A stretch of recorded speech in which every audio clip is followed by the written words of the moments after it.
Bismillahirrahmanirrahim. Assalamualaikum warahmatullahi wabarakatuh. Perkenalkan, kami dari kelompok 13.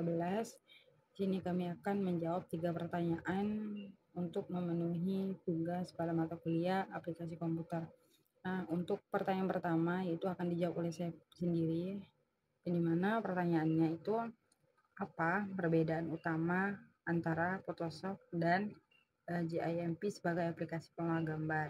Nah, perbedaan utama yang pertama itu teman-teman, Photoshop itu adalah software pengedit gambar berbayar. Jadi Photoshop itu berbayar teman-teman. Nah, sedangkan GIMP itu adalah software pengedit gambar gratis. Nah, berarti GIMP ini itu gratis, sedangkan tadi Photoshop itu berbayar.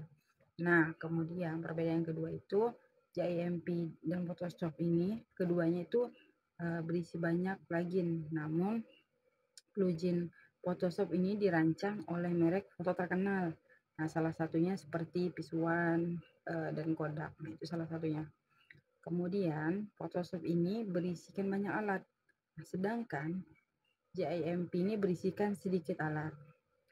Lalu Photoshop itu dapat digunakan untuk mengedit gambar di smartphone. Nah, sedangkan GIMP itu sebaliknya, tidak dapat digunakan untuk mengedit gambar di smartphone.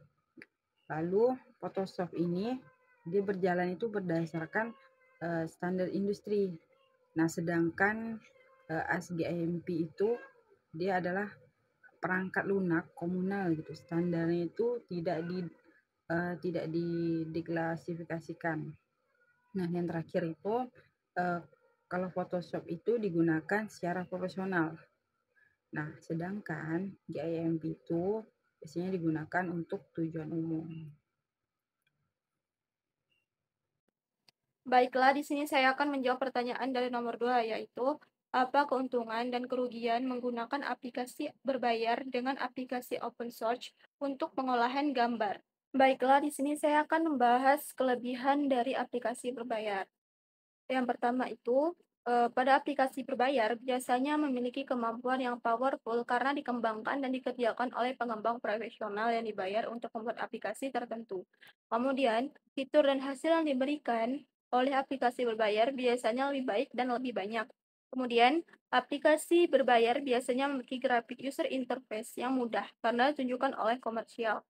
Kemudian di sini ada kekurangan dari aplikasi berbayar. Yang pertama, harga yang dibayarkan untuk membeli software berbayar biasanya sangat mahal dan hanya sekali pakai. Kemudian, jika terjadi error pada software yang dibeli, user harus menunggu update dari pengembang dan tidak bisa mendapatkan solusi secara langsung. Kemudian yang terakhir, user tidak bisa melihat source kode dari software sehingga tidak bisa mengembangkan atau memperbaiki. Pembahasan yang berikutnya yaitu kelebihan dari aplikasi open source. Nah, yang pertama, aplikasi open source itu bebas atau free, jadi siapapun dapat menggunakan dan mengembangkannya. Kemudian yang kedua, pada aplikasi open source itu lebih banyak didukung oleh komunitas. Artinya, jika ada celah atau error, akan segera diperbaiki oleh komunitas.